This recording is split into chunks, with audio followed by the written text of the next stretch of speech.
Hello दोस्तों, मैं सुभेंद्र कुमार पटेल आप सभी का आपके अपने YouTube चैनल एसकेटी क्लासेस में स्वागत करता हूं। आज हम हमारे एसिड बेस सॉल्ट की वीडियो की सीरीज को आगे बढ़ाते हैं, लेकिन उससे पहले मैंने जो कल आपसे क्वेश्चन पूछा था मैं उसका आंसर देता हूं।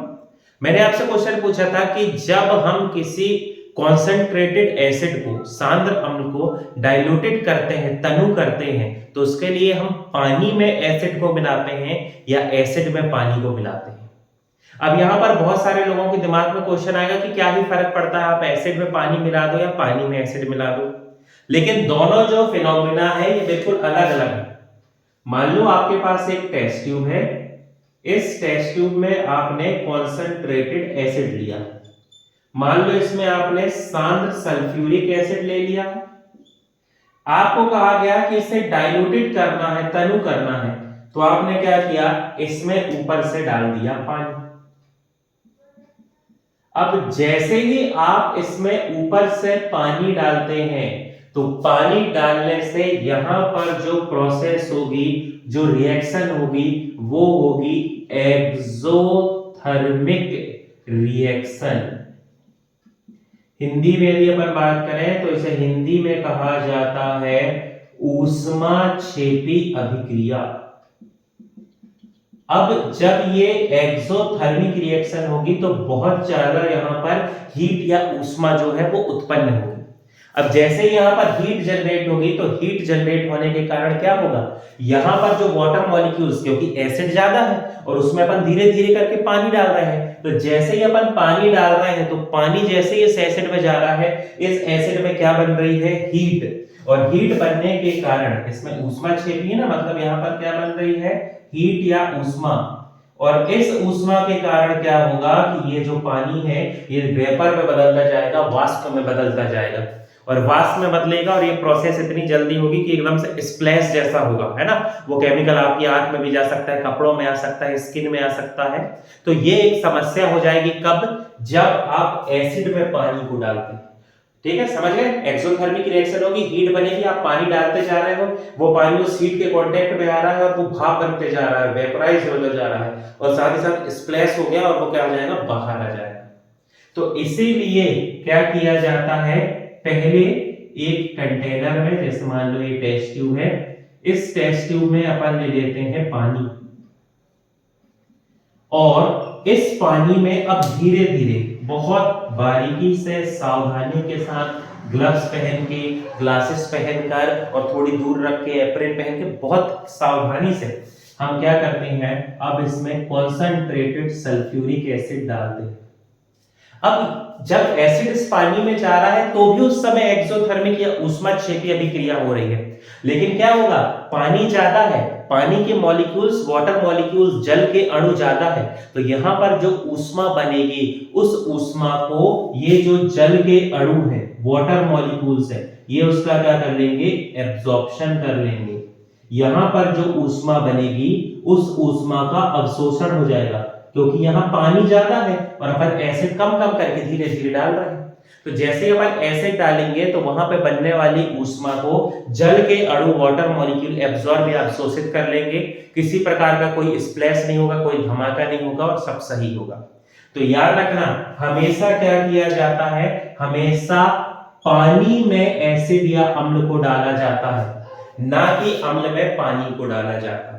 और ये इसके पीछे का रीजन है, आप समझ गए। अब कभी आपसे एग्जाम में पूछा जाए कि जब पानी और एसिड को मिलाया जाता है तो किस प्रकार की रिएक्शन होती है, तो आपके लिए एक आंसर तैयार हो गया, वो एक एक्सोथर्मिक रिएक्शन होती है, ऊष्माक्षेपी अभिक्रिया होती है।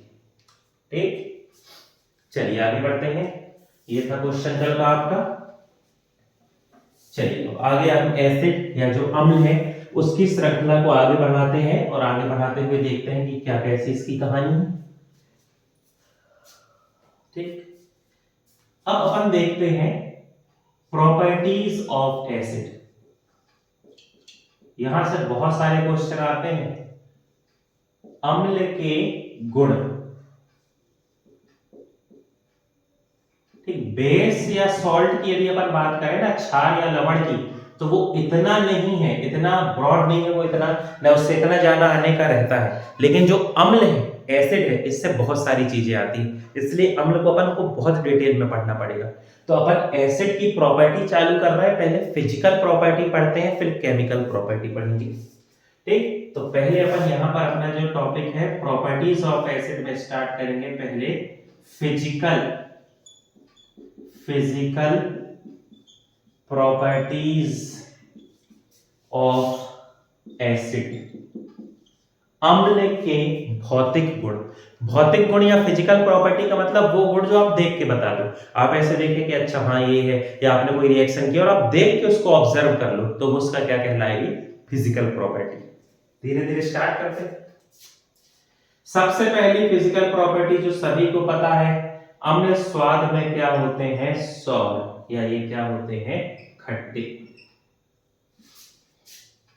ठीक, स्वाद जो है इनका टेस्ट वो कैसा होता है? खट्टा, सभी को पता है। फिर दूसरा क्या हो जाएगा? ये H+ आयंस बनाते हैं। हालांकि ये देख के नहीं पता चलेगा, लेकिन अब बात निकली तो मैं इसको समझा दी, वो बता दिया है। इसको अपन फिजिकल प्रॉपर्टी नहीं कह सकते, H+ आयन बनाते हैं। ठीक, फिर क्या होगा? H+ आयन बना रहे हैं मतलब आयंस बन रहे हैं, मतलब ये क्या हो जाएंगे? गुड कंडक्टर ऑफ इलेक्ट्रिसिटी, बोले तो विद्युत के सुचालक। आप वैसे ही सीधे सीधे लॉजिक लगा सकते हैं कि जब ये आयन बना रहे हैं, चाहे एसिड हो या बेस, एसिड H+ आयन बना रहा है, बेस OH- आयन बना रहा है। आयन बना रहा है मतलब फ्री इलेक्ट्रॉन है, और जहां पर भी फ्री इलेक्ट्रॉन है वहां पर फ्लो ऑफ चार्ज या फ्लो ऑफ करंट हो जाएगा। तो ये सभी क्या होते हैं? विद्युत के सुचालक, चाहे एसिड हो, बेस हो, सॉल्ट, तीनों का याद रखना। ठीक, फिर यदि इनकी बात करें तो ये जो प्रॉपर्टी है, ये प्रॉपर्टी आप सभी जानते हो। ये लिटमस पेपर को, ठीक, लिटमस पेपर को देखो, इसको याद करने का एक सीधा सीधा तरीका है, शब्द याद रख लेना, अनीला। ठीक, अनीला, अनीला आ से मतलब क्या है? अम्ल। नी से क्या मतलब होता है? नीला। और ला से क्या मतलब है? लाल। मतलब एसिड क्या करते हैं? एसिड जो होते हैं ये रेड लिटमस को ब्लू लिटमस में बदल देते हैं। ठीक, लिटमस पेपर सभी ने देखा होगा, केमिस्ट्री लैब जो है आप स्कूल में अपनी बेसिक बिल्कुल होगी, तो उसमें भी आपने देखा होगा स्ट्रिप होती है लिटमस पेपर की। ज्यादातर देखना बच्चे आजमाने के लिए क्या कहते हैं, उसको तोड़कर थूक लगाते हैं। अपनी जो सलाइवा है उसका pH 6.8 होता है, स्लाइटली एसिडिक होती है, तो जब उसमें लाल लिटमस को लगाते हैं वो कैसा हो जाता है? नीला हो जाता है। तो लिटमस पेपर में क्या याद रखना है आपको? टर्म अनीला याद रख लो। अम्ल जो है नीले लिटमस को क्या कर देता है? लाल कर देता है। अब ये जो लिटमस है, यहां से एक क्वेश्चन निकल कर आता है, उसको समझना। ठीक, पढ़ चुके हैं अपन एक बार शायद। यदि अपन बात करते हैं लिटमस पेपर की, तो ये जो लिटमस पेपर है ये बनता है लाइकेन से। लाइकेन टर्म या लाइकेन शब्द सुना सभी ने होगा। लाइकेन जो है वो सिम्बायोटिक एसोसिएशन होता है जब एल्गी, जिन्हें अपन कहते हैं शैवाल, और फंगस, या जिसे अपन कहते हैं कवक, जब ये दोनों आपस में मिलकर सहजीविता दर्शाते हैं, सिम्बायोटिक एसोसिएशन करते हैं, तो एक नए प्रकार के एक स्ट्रक्चर या एक नए लिविंग का निर्माण होता है, जिसे अपन कहते हैं लाइकेन। और ये जो लाइकेन है, इसी लाइकेन से प्राप्त किया जाता है लिटमस पेपर। अब देखिए होता क्या है, एल्गी या जो शैवाल है इसके पास क्लोरोफिल है। क्लोरोफिल है, ये मतलब खुद के लिए फोटोसिंथेसिस करके खाना बना सकते हैं।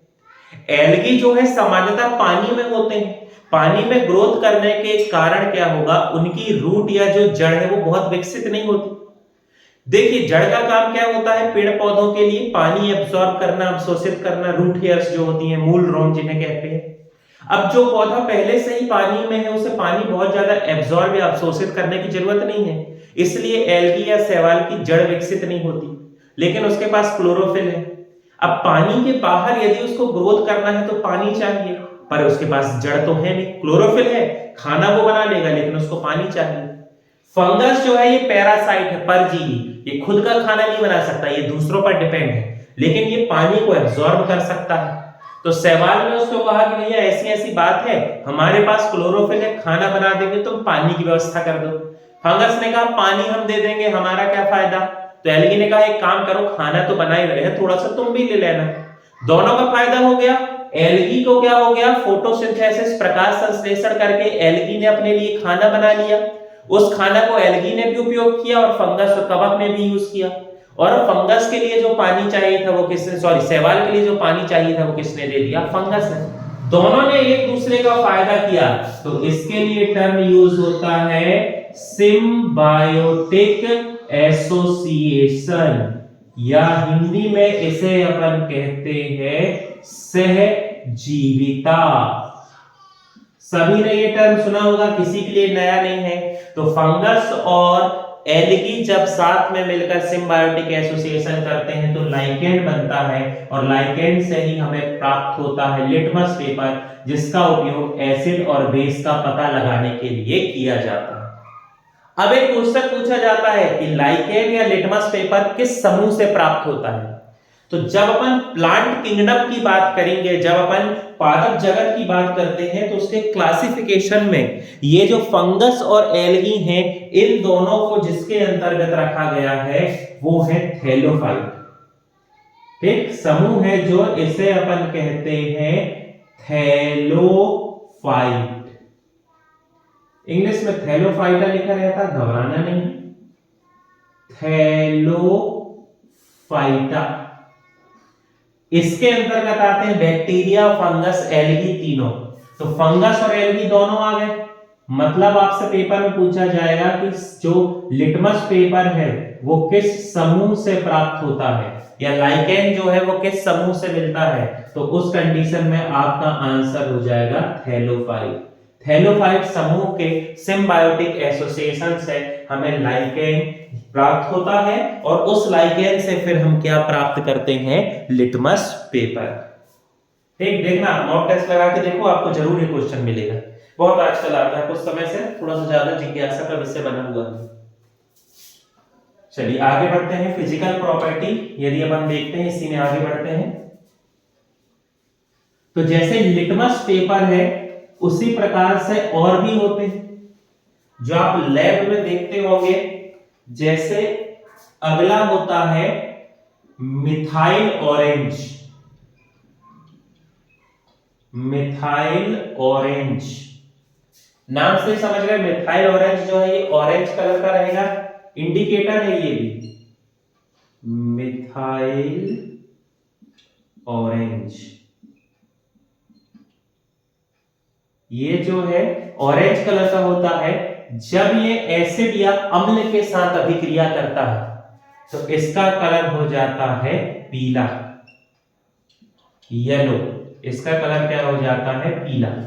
ऑरेंज है, नेचुरली इसका कलर कैसा है, ऑरेंज, लेकिन इसने जैसे ही रिएक्शन किया एसिड के साथ, तो ये जो मिथाइल ऑरेंज है ये बदल जाता है किसमें, अच्छा सॉरी, मिथाइल ऑरेंज जो है ये रेड कलर में, वो बेस के साथ रिएक्शन करके येलो होता है, ये बदल जाता है किसमें, रेड कलर का।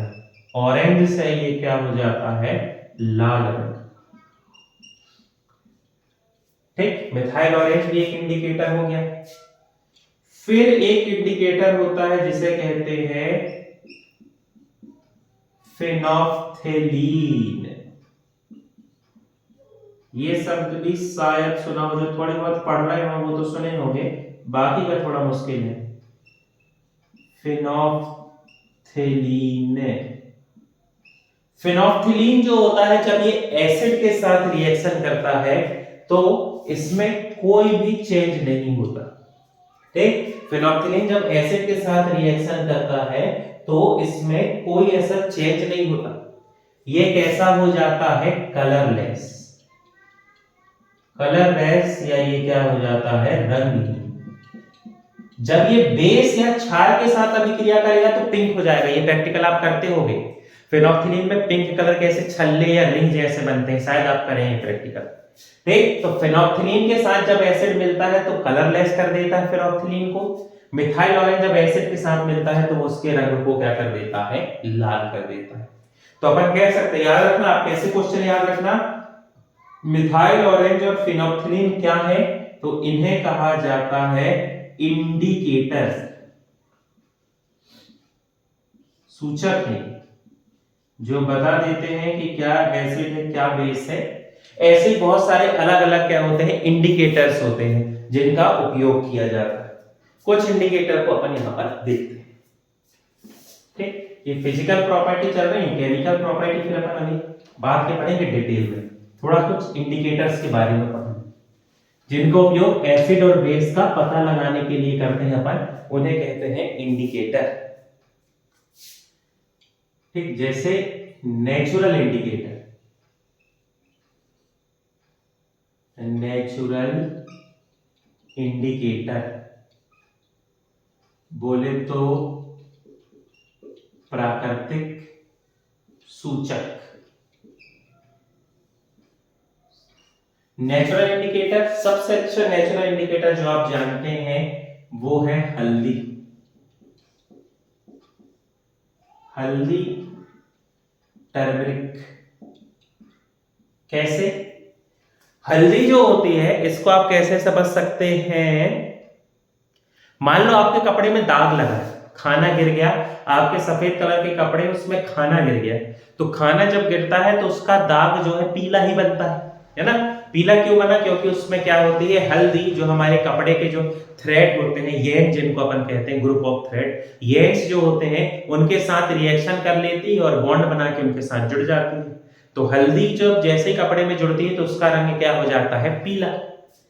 अब जब आप उस सफेद कपड़े को किसके संपर्क में लाएंगे, साफ करने के लिए डिटर्जेंट। ठीक, आप उनको लाते हैं डिटर्जेंट के कांटेक्ट में, या आप उनको लाते हैं साबुन के संपर्क में, सोप के कांटेक्ट में, तो देखना वो जो हल्दी का पीला दाग है वो लाल हो जाता है, रेडिश, या वो कैसा हो जाता है, लाल। सभी ने आजमाया होगा, देखा होगा, है ना, कि हल्दी जो है वो, अब ये कब हुआ, क्योंकि डिटर्जेंट और जो साबुन होते हैं इनका नेचर क्या होता है, ये सभी बेसिक है।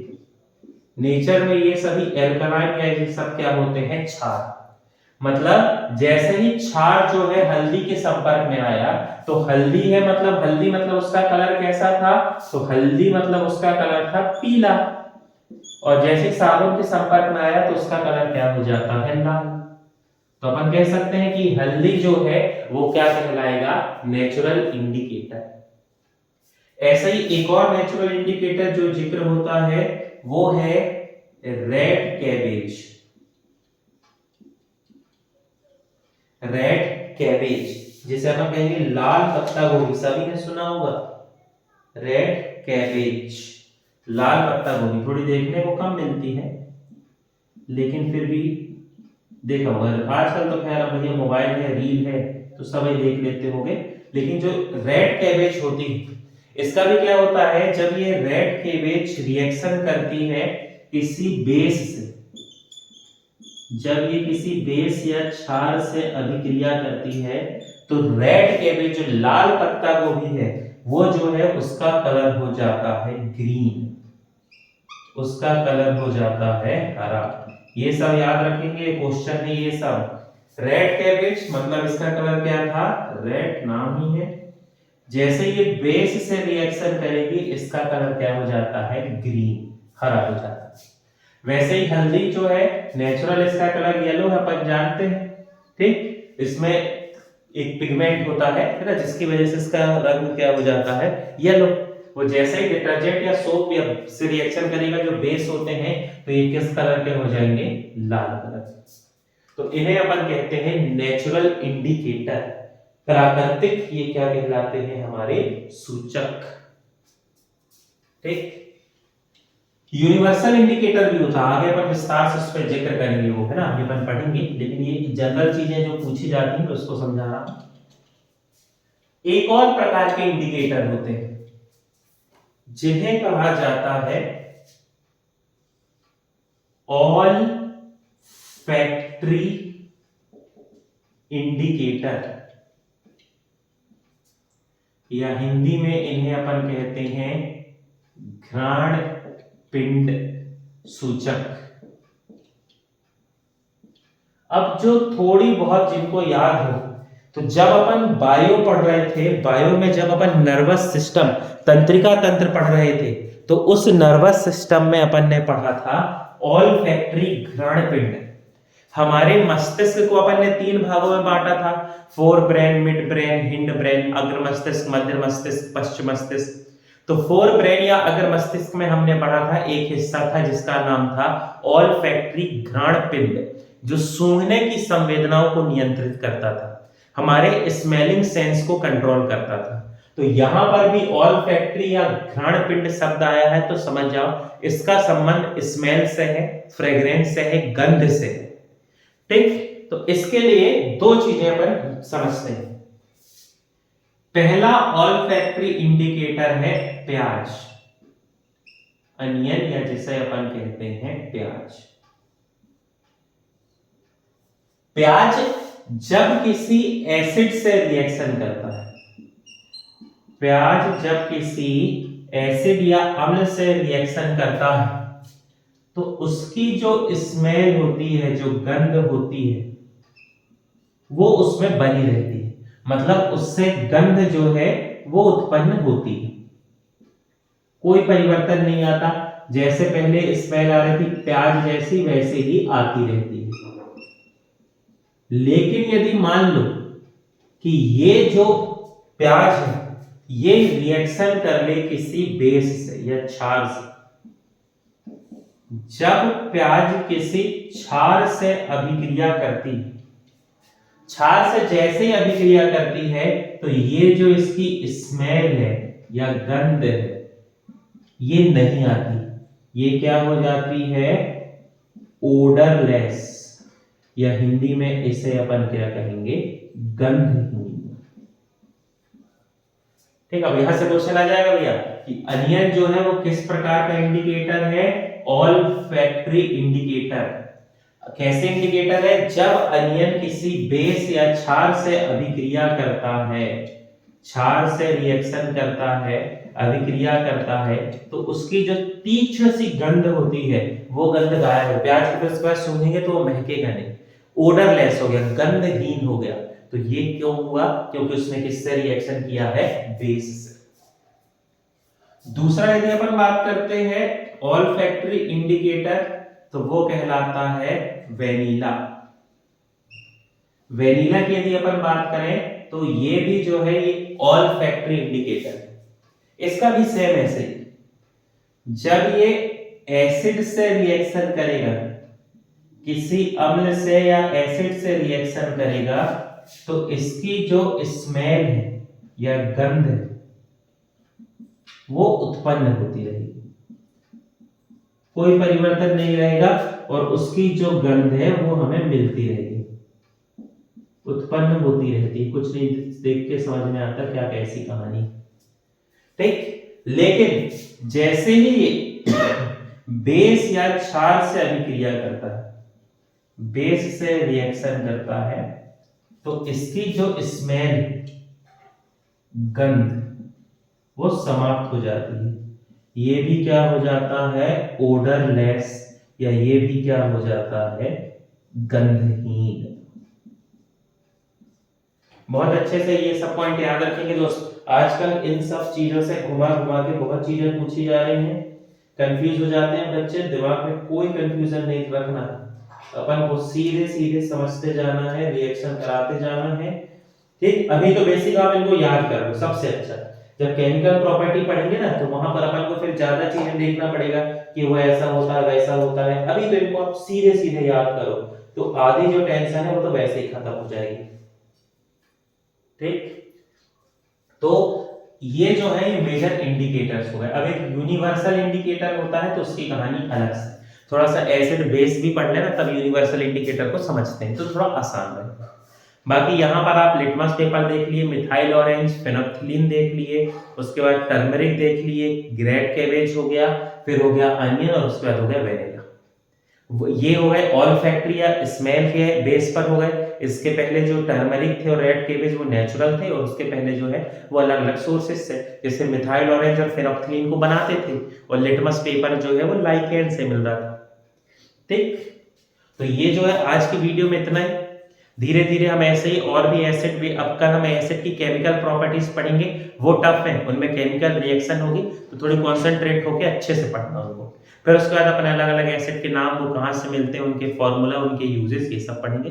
सब धीरे धीरे चलता रहेगा, ध्यान रखें, पढ़ते रहें, मॉक टेस्ट लगाते रहें। जो भी डाउट रहे आप कमेंट सेक्शन में पूछ सकते हैं। चैनल से जुड़ने के लिए बहुत बहुत धन्यवाद।